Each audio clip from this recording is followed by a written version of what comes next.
तो गाइस आज मैं आपको एक ऐसा एनिमे को एक्सप्लेन करने जा रहा हूँ जिसमें एक डिप्रेस लड़का है जिसका नाम तामा हिको है। भले इस लड़का का जन्म अमीर खानदान में हुआ था लेकिन फिर भी इसको घर वाले एक्सेप्ट नहीं करते हैं और इसको अपने घर से निकाल कर गाँव में कोई पुराने घर में मरने के लिए अकेले छोड़ देते हैं। दरअसल घर वाले इसे इसलिए नफरत करते हैं क्योंकि एक बार जब ये अपने माँ के साथ कहीं घूमने के लिए जा रहा था तब वह जिस कार से जा रहा था वह कार कहीं एक्सीडेंट हो जाता है जिस कारण से लड़का का एक हाथ डैमेज हो जाता है और साथ में उसका माँ का मौत भी हो जाता है। घर वाले इसका माँ का मौत का रीजन इसी को समझते हैं और इसको घर से बाहर निकाल कोई गांव के पुराने घर में अकेले मरने के लिए छोड़ देते हैं। यहाँ तक ये अपने परिवार वाले को यह भी बता देते हैं कि यह लड़का का भी साथ में मौत हो गया था उस कार एक्सीडेंट में, जिस कारण से यह लड़का इतना ज्यादा डिप्रेस हो जाता है कि यह हमेशा अपने आप को मारने के बारे में ही सोचता रहता है। लेकिन इसे घर वाले केवल एक ही काम सही किए हैं, इसके लिए एक वाइफ को ढूंढकर जो इसको जिंदगी जीने का नया वजह बनता है और यहीं से यह रोमांस कहानी स्टार्ट होता है। तो चलो काफी इंट्रो हो गया, चलो इस कहानी को स्टार्ट करता हूँ। एनिमे के स्टार्ट में एक लड़का को दिखाया जाता है जो अपने बारे में बताता है जन्म एक अमीर फैमिली में हुआ था लेकिन कार एक्सीडेंट के कारण सब कुछ बदल गया। इसका एक हाथ डैमेज हो गया, साथ में इसका माँ का मौत भी हो गया। इस कारण से घर वाले इससे नफरत करने लगे और इसे घर से बाहर निकाल कर गाँव के खंडर में अकेला छोड़ दिया। फिर सीन एक लड़की पे चेंज होता है जो बर्फ में गाना गाते हुए कहीं जा रही थी। फिर सीन लड़के पे आता है जो अपने आप को अभी भी कोस रहा था। फिर उसको अचानक से एक रोशनी दिखाई देता है, तभी उसको घर के बाहर से कोई आवाज सुनाई देता है। वो लड़का सोचता है इतना रात को मुझसे मिलने के लिए कौन आया होगा। जब वह गेट खोलता है तो वहाँ वह एक लड़की को देखती है जिसका नाम यूजुकी है, जो अपने बारे में बताती है कि मैं तुम्हारा वाइफ हूँ, मुझे आपके पापा ने आपका ख्याल रखने के लिए चुना है। तभी उसको उसका पापा का बात याद आता है। उसका पापा ने उसको बताया था जो भी परिवार मेरा कर्ज को चुका नहीं पाएगा उस परिवार के फैमिली के साथ मैं तुम्हारा शादी करा दूं। जब वह लड़का उस लड़की को देखती है तो वह ठंड से कपकपा रही थी जिस कारण से वह उस लड़की को कम्बल उड़ाता है और उसको रूम दिखा देता है। फिर हमें मालूम चलता है कि वह लड़का इस सब एक्सीडेंट के बाद से रात को सही से सो नहीं पाता है। अब से मैं इस लड़के को तामाहिको और इस लड़की को यूजुमी बोलूंगा।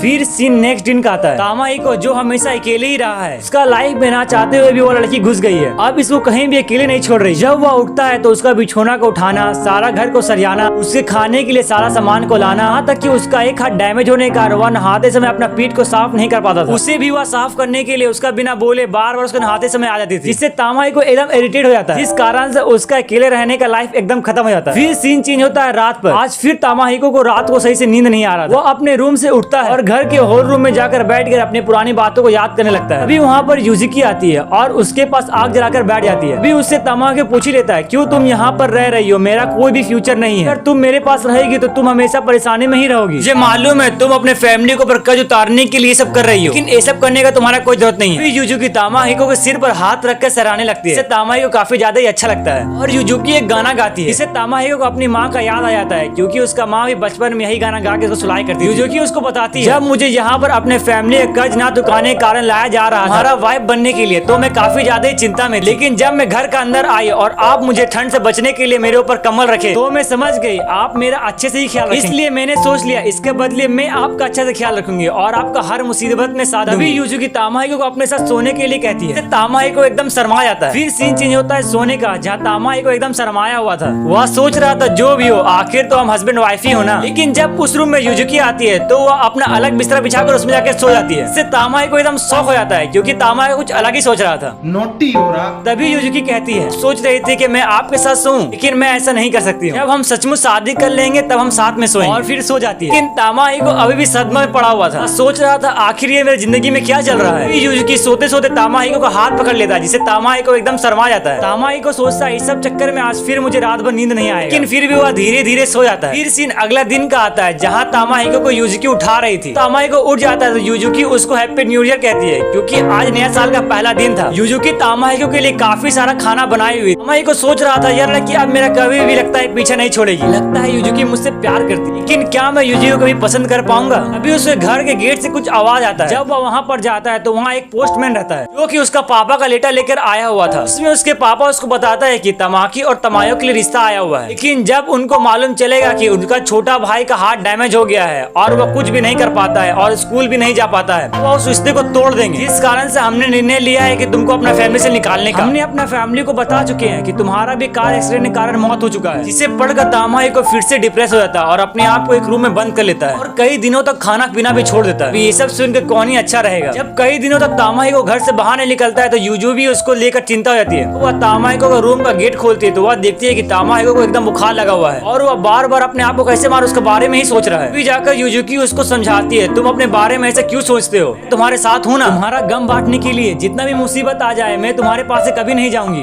जिसे सुनकर तामाहिको थोड़ा शांत होता है, लेकिन तामाहिको यूजुकी के कपड़े के ऊपर उल्टी कर देता है। फिर सीन सुबह का आता है। तामाहिको को आज थोड़ा अच्छा लग रहा था तो वह घर का बाहर जाता है तो वह तामाहिको के कपड़े को देखता है जो धूप में पसारा हुआ था। इसे देखकर तामाहिको याद आता है कि कल मैं उसे फेवरेट कपड़े के ऊपर उल्टी कर दिया था। इसके कारण से वह काफी ज्यादा एम्बेरेंस हो जाता है और यूजुकी को शर्मा शर्मा कर टोक्यो जाने के लिए पूछता है। जिससे यूजुकी भी काफी ज्यादा एक्साइटेड हो जाती है जाने के लिए। फिर सीन चेंज होता है टोक्यो का, जहाँ पर जाके यूजुकी भी एकदम एक्साइटेड हो जाती है कि यूजुकी का घर गाँव पे था। टोक्यो में पहली बार आई थी, यहाँ का बड़ा बड़ा बिल्डिंग को पहली बार देखी थी। फिर तमाको उसको एक कपड़े की दुकान पर लेके जाता है और उसको अपने लिए कोई कपड़ा पसंद करने के लिए कहता है। इसमें यूजुकी को 2 कपड़ा पसंद आता है जिसके लिए वह तामाहिको से पूछती है कौन से कपड़ा लूं। इसमें तामाहिको दोनों कपड़ा उसके लिए खरीद लेता है। इससे यूजुकी काफी ज्यादा खुश हो जाती है। फिर जब वह दोनों कहीं जा रहे थे तो यूजुकी एक दुकान के पास जाके रुक जाती है। जब यूजुकी तामाहिको को रुकने का वजह पूछता है तो यूजुकी तामाहिको को काफी अजीब नजरों से आइसक्रीम खाने के लिए पूछती है, जिसे देखकर तामाहिको भी एकदम शौक हो जाता है और उसको आइसक्रीम दिला देता है। सीन घर का वापस आता है। तामाहिको जो कपड़ा यूजुकी को दिलाया था उसको यूजुकी काफी मेहनत से अपने हाथों से उसे काफी दिनों से सिल रही थी। जब उसे कपड़े सिलने का काम पूरा हो जाता है तो वह उसे पहन तामाहिको को दिखलाती है, जिसे देखकर तामाहिको एकदम शर्मा जाता है क्योंकि यूजुकी इसमें काफी अच्छी लग रही थी। यूजुकी तामाहिको से पूछती है कैसी लग रही हूँ, क्या इसको पहन कर मैं एकदम बड़ी लड़की लग रही हूँ ना। जिसमें तामाहिको मन में सोचता है इसने इसमें सीने में इतना ज्यादा गलती किया है कि कोई भी इसको देख के बता सकता है कि यह कोई बच्चे ही सिया है। अभी एक लड़की को दिखाया जाता है जो छाता लेकर उन दोनों के पास पहुँचती है और कहती है कैसी हो तामाहिको,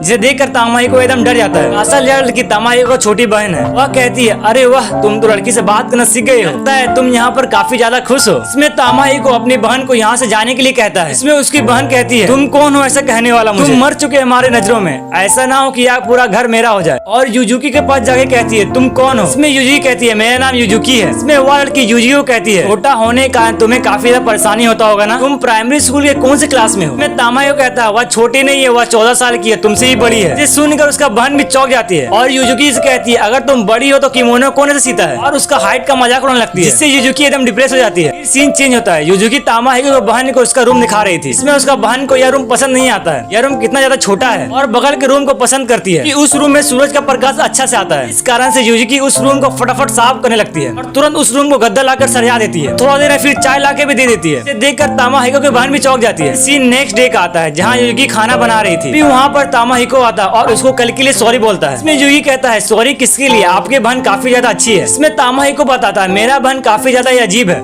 वह कब क्या सोचती है वह कोई भी नहीं बता सकता है। जिसमें यूजुकी कहती है कोई बात नहीं है, मुझे फिर भी आपको बहन से दोस्ती करना है। तभी वहाँ पर उसका बहन आ जाता है, जिसे देखकर यूजुकी कहती है आपके आने की खुशी में आज वेलकम पार्टी रखा हूँ, चलो साथ में मिलकर खाते हैं। जिसमें उसका बहन फिर से यूजुकी का बेइज्जती करने लगती है। तभी जाकर तामाहिको अपने बहन से पूछ लेता आखिर तुम यहाँ पर क्यों आई हो, मैं अपने परिवार वालों के लिए मर चुका हूँ। जिसमें उसका बहन कहती है सही कहा, जब मैं अपने भाई बहन की शादी में था सबने क्या एक्टिंग किया था रोने का। और यूजुकी को खाना रूम में लाने को कहती है मुझे किसी के भी साथ खाना पसंद नहीं है, मैं अकेले खाना पसंद करती हूँ। जिसमें तामाहिको भी यूजुकी से कहता है मेरा भी खाना तुम रूम में ला दो, मैं भी वहीं खाऊंगा। फिर सीन तामाहिको और यूजुकी पर आता है जहाँ पर तामाहिको फिर से डिप्रेस हो गया था। वहाँ पर यूजुकी तामाहिको कहीं जाने के लिए पूछती है, जिसमें पहले तो तामाहिको मना कर देता है, लेकिन यूजुकी तामाहिको इतना प्यार से देखती है कि वह ना चाहे भी इसे मान जाता है। जब वह उसका साथ जाता है तो यूजुकी उसको एक पेड़ के पास लेकर जाती है जहाँ पेड़ के अंदर एक डॉग का मूर्ति था। वहाँ से एक नदी पास हुआ करता था। इसके बारे में यूजुकी बताती है कि यहाँ का पानी सबसे ज्यादा मीठा है और तामाहिको को यह पानी पीने को लिए कहती है, लेकिन एक हाथ डैमेज होने के कारण तामाहिको वह पानी सही से नहीं पी पाता है, जिसे यूजुकी अपने हाथों से तामाहिको को पिलाती है। जिसमें तामाहिको शर्माते शर्माते वह पानी पी लेता है, जिससे यूजुकी भी शर्मा जाती है। फिर यूजुकी तामाहिको को एक मैदान के पास लेकर जाती है जहाँ पर स्प्रिंग के मौसम के कारण कई सारे फूल खिले हुए, जिससे फिर से तामाहिको का मन अच्छा हो जाता है। इससे यूजुकी फिर से तामाहिको को यहाँ पर आने के लिए पूछती है, जिससे तामाहिको मान जाता है। सीन चेंज होता है यूजी पर जो एक चॉकलेट बना रही थी, जिसे देखकर तामाहिको का बहन एकदम चौंक जाता है, तुम इतना कुछ बना सकती हो। यूजुकी से पूछती है तुमको तो बुरा लगता होगा ना, तुम्हारा पापा को धान न चुकाने के कारण तुमको इतना ज्यादा काम करना पड़ रहा है। इसमें यूजुकी कहती है नहीं, जब मैं उनके बारे में सोचती हूँ तो मैं से अपने आप काम करने लगता है। और फिर वह चॉकलेट बनाकर तामाहिको को देती है, जिसे देखकर तामाहिको कहता है इसे बनाने की क्या जरूरत था। इसमें यूजुकी कहते हैं जब आप पढ़ाई करते हैं उससे आप यह चॉकलेट को खा सकते हैं। और वह उस चॉकलेट को तामाहिको का बहन को भी देती है, जिसे तामाहिको का बहन उस चॉकलेट को वहीं फेंक देती है और साथ में यह भी कहती है कि ऐसा चीज केवल चीनी का नुकसान है। फिर सीन रात का आता है, यहाँ पर तामाहिको का बहन अपने पास्ट के बारे में सोच रही थी। जब वह बच्ची थी तो उसके पापा उसके ऊपर जरा सा भी ध्यान नहीं दिया करते थे, और जब वह स्कूल गई तब वहाँ पर भी कोई दोस्त नहीं बना, वो हमेशा वहाँ पर भी अकेली रहती थी। अभी वहाँ पर अचानक से बिजली का रखता है जिससे वो एकदम डर जाती है। फिर उसको याद आता है युजुकी उसको कही थी मेरा रूम तुम्हारे रूम के बगल में है, जब भी मेरा तुमको जरूरत पड़ेगा तो मुझे बुला लेना। जिस कारण से वो युजुकी के रूम में जाती है और उसको उठाती है। युजुकी उसे पूछती है क्या काम है, आप इतना रात को मुझसे मिलने आए हैं? इसमें वो बोलती है कि यहाँ काफी अंधेरा है, मुझे वॉशरूम जाना है। इसके लिए युजुकी मान जाती है और साथ में जाने लगती है। अभी वहाँ पर बिजली का रास्ता है जिस कारण से वो वहीं पर पेशाब कर देती है, जिस कारण से युजुकी तुरंत उसको नहाने के लिए लेकर जाती है और पानी को गर्म करने के लिए बारिश में ही बाहर जाकर लकड़ी को जलाने लगती है। जिसमें तामाही को बन सोचती है मेरा इतना ज्यादा बेइज्जती करने के बावजूद यह मेरा इतना ज्यादा ख्याल रख रही है, आखिर क्यों? जब वह नहा लेती है तो वह जाकर युजुकी से पूछती है तुम मेरा इतना ज्यादा ख्याल क्यों रख रहे हो? मेरा तो इतना ज्यादा परवाह मेरे परिवार वालों भी नहीं किया है। घर पर रहूं या स्कूल पर रहूं, आज तक मैं अकेला ही रही हूँ। सब लोग केवल अपने बारे में ही सोचते हैं। तभी वहाँ पर बिजली कड़कता है जिससे वह एकदम डर जाती है और युजुकी को पकड़ लेती है, जिस कारण से युजुकी उसके साथ ही सो जाती है। सोते समय तामाहिको के बहन अपने बारे में बचाती है कि आज तक मैं किसी के साथ नहीं सोई हूँ, ना ही मम्मी पापा के साथ, क्योंकि घर पर एक साथ सोना मना है। इस कारण से मैं स्कूल छोड़ दिया और घर पर आ गई। लेकिन घर पर भी वही हाल था जिस कारण से मैं घर छोड़कर यहाँ पर अकेले रहने के लिए आ गई। जिसमें युजुकी कहती है अगर ऐसा बात है तो तुमको काफी ज्यादा अकेलापन लगता होगा ना, अगर मेरा छोटा बहन होता तो मैं उसे कभी भी अकेला नहीं छोड़ती। जिसे सुनकर वह युजुकी को पकड़ के रोने लगती है। फिर सीन सुबह का आता है जहाँ तामाहिको युजुकी से मिलने के लिए जाता है। जब वहाँ पर पहुँचता है तो वह देखता है कि उसका बहन और युजुकी साथ में खाना बना रही है जैसे कि दोनों दोस्त हो, जिससे तामाहिको सोचता है क्या यह मेरा ही बहन है, और यह चैप्टर यहीं पे खत्म हो जाता है। सो गाइस, तो क्या तामाहिको अब एक अच्छा शांत लाइफ जी पाएगा? कमेंट करके जरूर बताइएगा। और अगर आपको इसका आगे का स्टोरी जानना है तो प्लीज इस वीडियो पर अच्छा रिस्पॉन्स दिखाइए। बाकी मिलते हैं इसी तरह के एनिमे से जुड़ा हुआ वीडियो में। Okay bye.